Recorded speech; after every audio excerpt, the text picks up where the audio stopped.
Good morning, Covenant College. Looking good, looking good. I'd like to welcome you to the 2026 Covenant College Res Publica Lectures.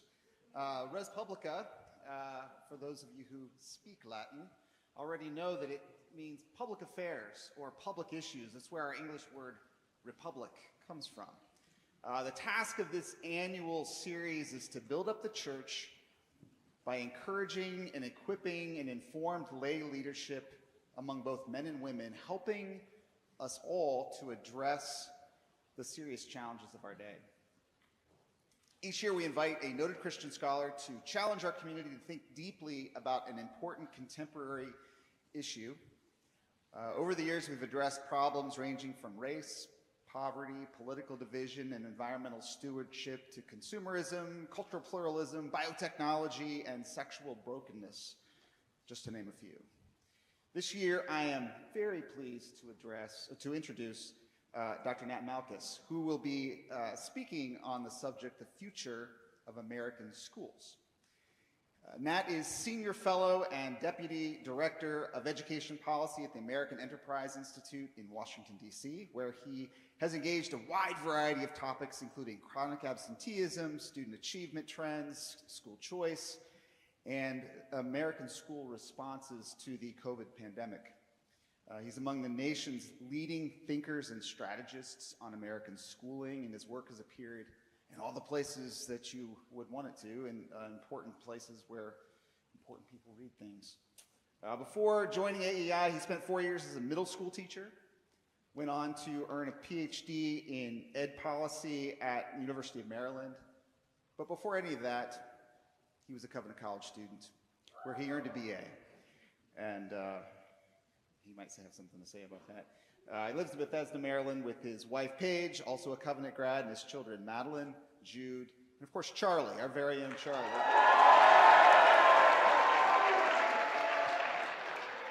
Whom we know and love. In addition to yesterday's and today's talks, he's teaching a one-credit class that met last night, but it's also meeting tonight and tomorrow morning from 6 to 10 tonight, 8 to noon in the morning.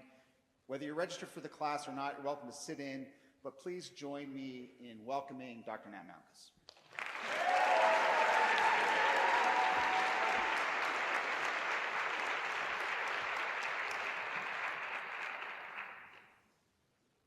Hi, everybody. Thanks for the great introduction, Jay. That was great.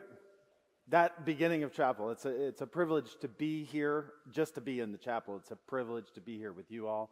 I was a Covenant College student. My sort of career started in a class right in that library over there. That's where I kind of caught the bug on education. I lived on catacombs. I'm one of you. And I was very deliberate in trying to get my kids to want to come to college. I started this indoctrination very early. Charlie may not even know this, but the song that I sang to him most frequently, probably a little off key, to put him to sleep when he was little, was All for Jesus, just regular as rain. Anyway, I do a lot of work on public schools, on public education, on schools in generally. Today I want to talk to you about who should control education. And this is kind of a strange question, but it's an important one. Just a couple of pointers. Public education is one of the biggest public undertakings we have. It's among the largest expenditure of local and state dollars, period. It employs roughly 4.5% of our workforce. It educates about 85% of our students, and the marginal effects of how well those schools do, economists measure them in trillions of dollars of economic output. So I want to come at this question, who should control education, with three sort of separate answers. And the first one is there's some people who should not control education, or at least not as much as they try to do, and they are working on it. And the second, I'm going to talk to you about some people who probably should control education, but their control does not work as well as we might hope. And then finally, I'm going to talk about some specific people who should control their education, and I want them to work on it. So first, let me start with maybe who should not control education as much as they do, but are trying to. What do I mean by this? Well, there are folks that I described yesterday as education crusaders. And this is a term for people who have particular cultural projects. They have an argument, a commitment, a way of viewing the world. They've got their thing and they want to spread it through schools. Now, lots of people have deep commitments and are not crusaders. What makes someone a crusader in my sense is that they use education to achieve outcomes outside of education. They use schools to try and remake culture rather than to transmit it. Now, these efforts usually get sort of framed in political terms, left and right, and they are partly political, and of course, we're in a day and age where everything kind of gets framed as political.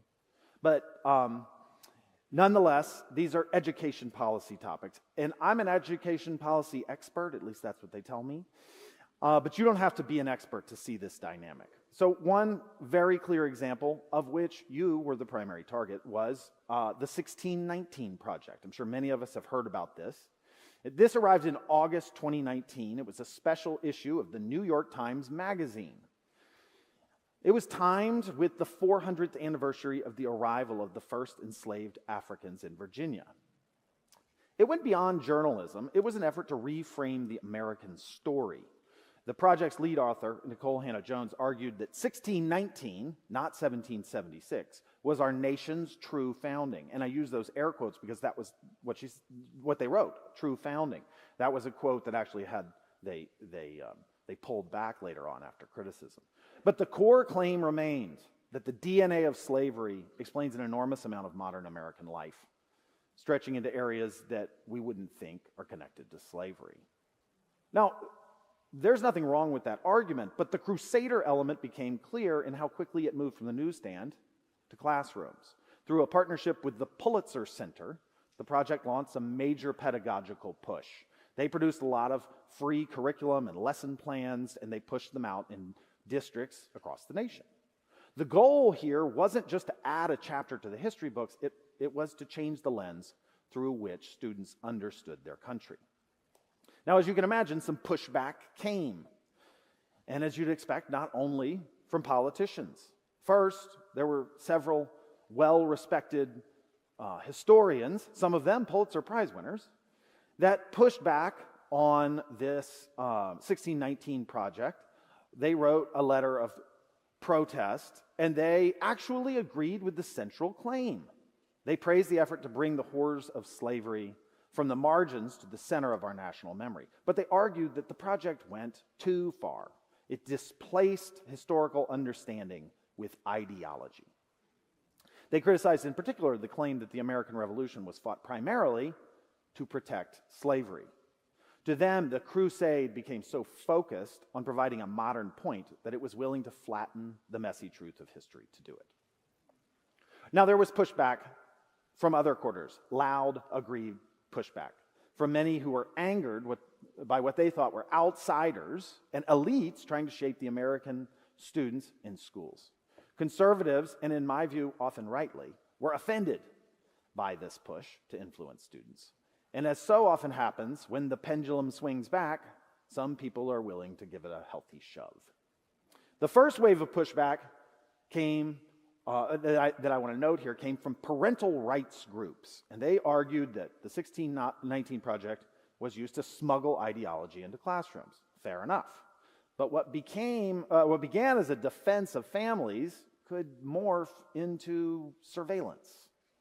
In several states, activists just didn't ask for better materials or clearer curriculum. They asked for cameras in classrooms so that parents could monitor what teachers were saying. They set up, they pushed these things, framing them as transparency, and many teachers, of course, experienced this as a threat of high-tech intimidation. There was also pushback from states, and the response moved from criticizing one project to passing very broad and diffuse divisive concepts laws. These were often written so vaguely that they didn't just target the 1619 project or other particular things, but created a chilling effect across instruction. So teachers often felt afraid to teach about the Dred Scott decision or some of the details of the Holocaust. Some states even set up tip lines so that parents and students could report on teachers not to the principal or to the school, but to the state. What began as a push for historical accuracy sometimes ended in censorship, weeding books out of libraries, books that might feature some wrongthink, and pressures that left teachers unsure how they could teach and avoid risk. And of course, the conflict spilled into federal politics, with pushes to use federal leverage to enforce particular approaches. I'm not dwelling on these political issues because I think they're the biggest problems in education. I'm bringing them up for other reasons, maybe because they're not the biggest problems in education. First, they soak up the lion's share of the public's attention, leaving Americans laser-focused on secondary concerns. Second, they show that the most visible efforts to influence schools today are aimed at achieving ends outside of schools, through schools, using schools as a means to an end instead of an end. And third, they distract the public, and they distract school leaders from pressing concerns that directly affect students' well-being, like student learning, regular attendance, and making safe, engaging places that students spend 6.5 hours a day. Now, in our federalist education system, there are some who should be in control of education. So now I'm going to move to who should be in control of education, but maybe they don't have as much control as we would like. In our American education system, we have a long-standing tradition of local control. The U.S. Department of Education gets a lot of press, but it doesn't run a single school. Education in America isn't assigned to the federal government, it's assigned to states because it's not in our U.S. Constitution.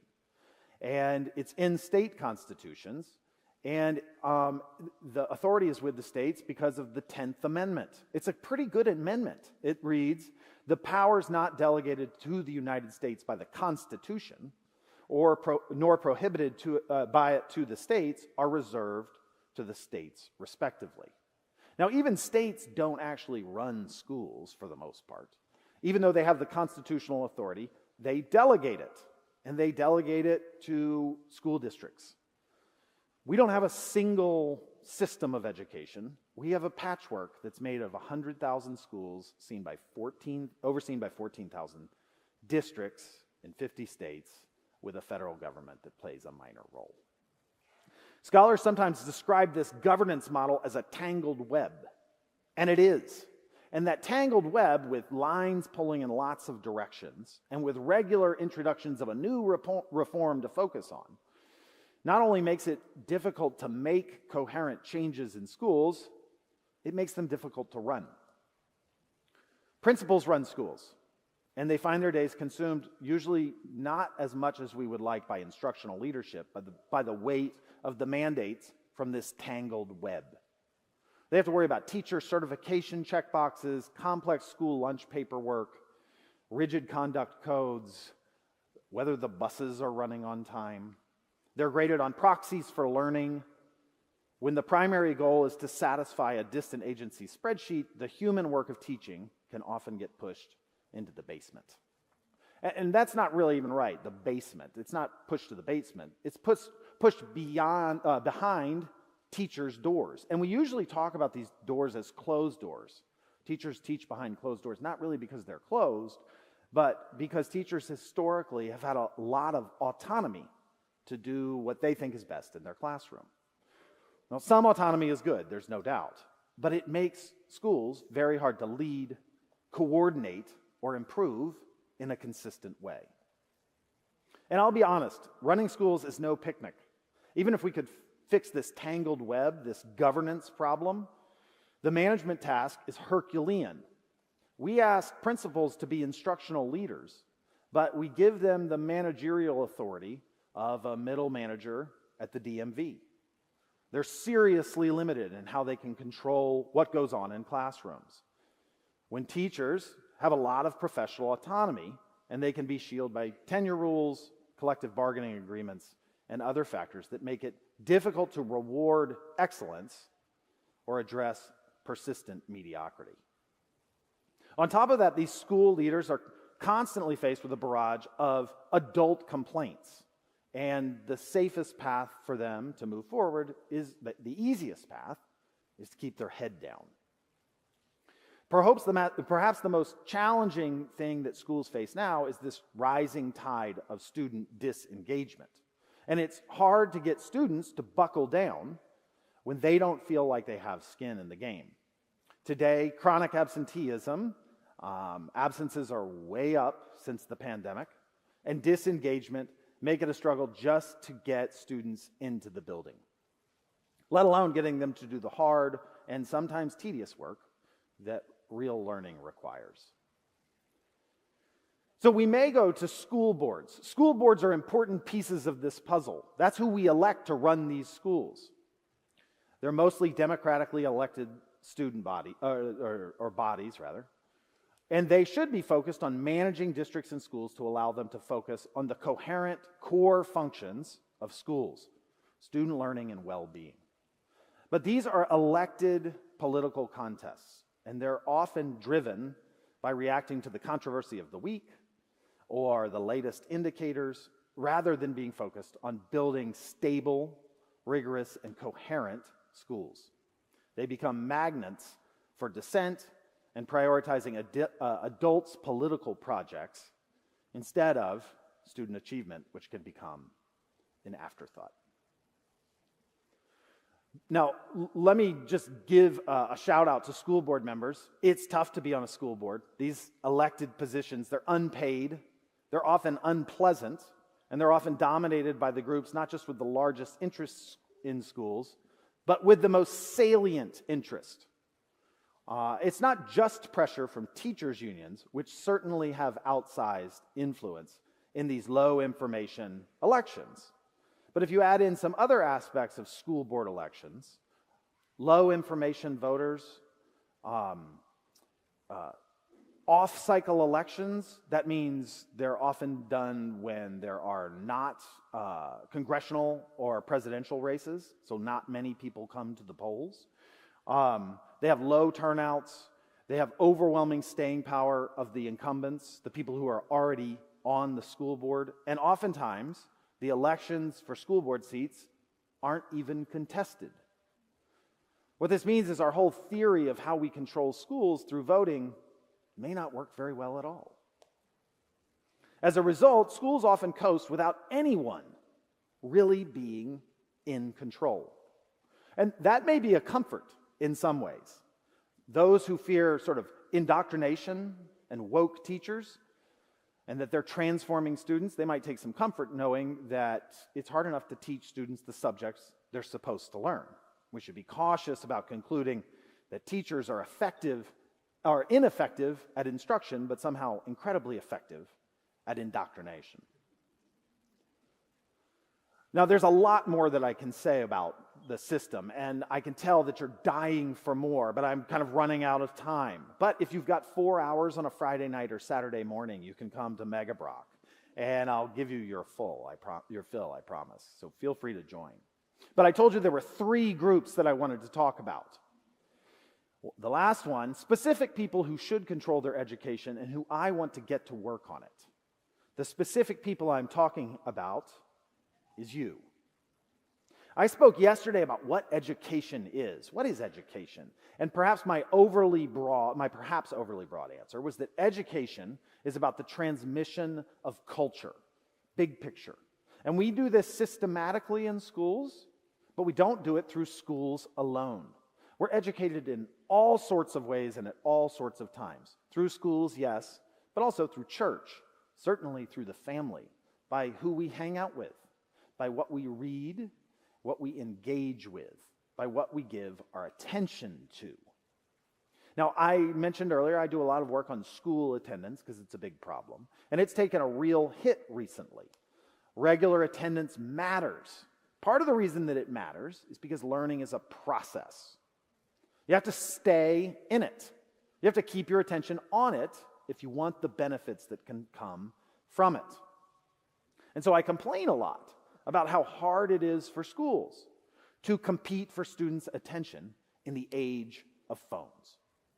In response to these phones, educators try and be more engaging, and education technologies tend to be more gamified to try and capture students' attention.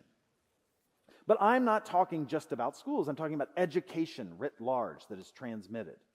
And I want you to control your education in school and outside of it. And the chief opponent I want to pose is in your pocket. Phones are vying for your attention. They are training you. They are funneling a fire hose of culture to you. And if you are like me, perhaps too undisciplined, maybe a little bit weak, the culture they can funnel to you will be simplified, hollowed out, vulgar, and dehumanizing. Let me posit this. If C.S. Lewis were writing today, he would have more than a couple of chapters, from Screwtape to Wormwood, that focused on phones. The point I'm trying to make here is that your phones are educating you. And a first step towards controlling your education is acknowledging that. When I went to Covenant, the psych majors took a class over in that building over there, and they had to train rats. I don't know if they still do this, but they had to train rats. They had a little maze set up, and at the end of the maze, they had a bar, and if the rat pressed the bar, they would get a little piece of food. It was a reward system. And some of the students grow to have an affection for their little white rats. Some of them kept them as pets, even. I think most were pretty sick of the rats. A couple disposed of their rats in a less than civilized way, because college students can be both creative and cruel.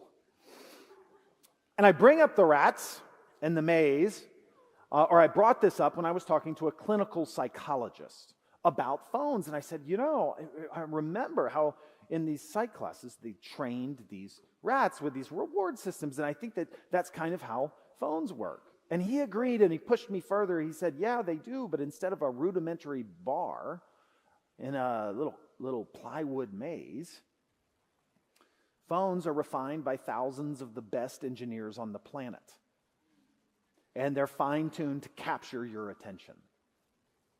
Like those college students and their rats, phones and their designers are both creative and cruel.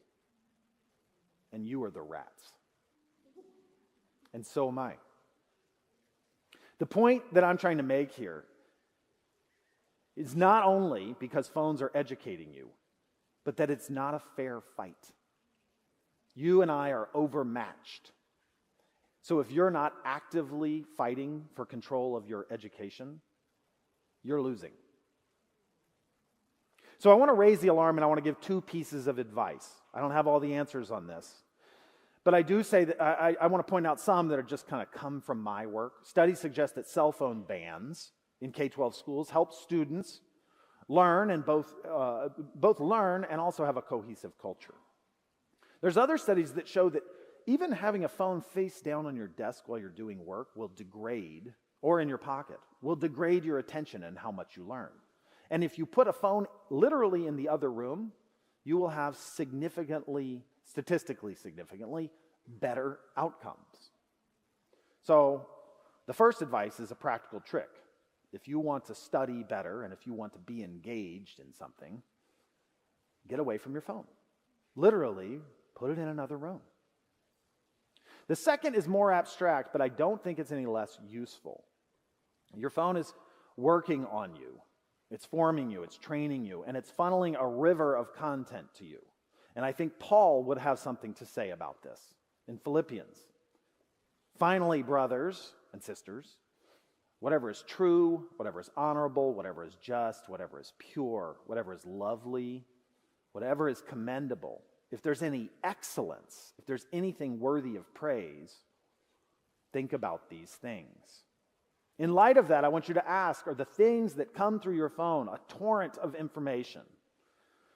Things that Paul just described. That's not the case for me. So I want you to resist it, and I want you to enlist your friends, and when you have one, or if you have one, your spouse, to resist it with you. It's too easy, it's too convenient, and it's too powerful a tool for you not to control it. I started today with the talk about these crusaders, right, that are trying to use schools to achieve ends they want. They want to privilege things they care about over the important things in education. Phones are doing something similar. They pull your attention towards what is loud and immediate, not what is deep and important. Rarely to the redeemed.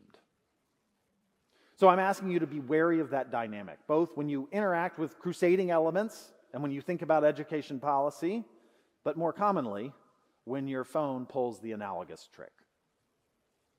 And I also talked about this tangled web, remember, that leaves nobody in charge. So many levels are pulling schools in too many directions at once.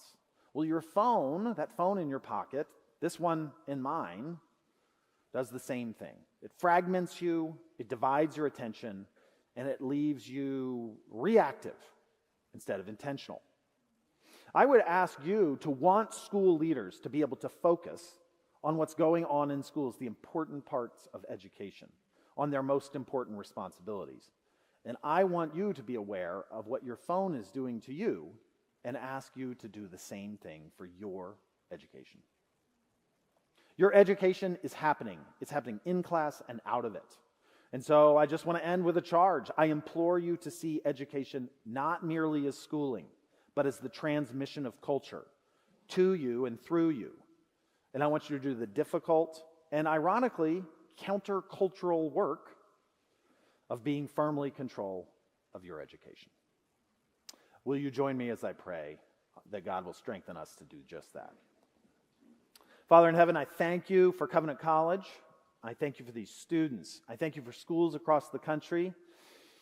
The crooked timber of our education system, I pray that you will slowly work on that and improve them. I pray that you'll help me. I pray that you will help these students as they're in what for many of them will be their final years of formal education to thrive.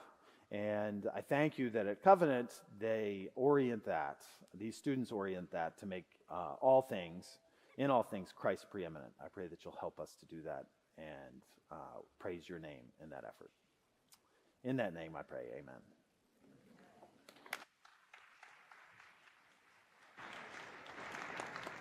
Praise God.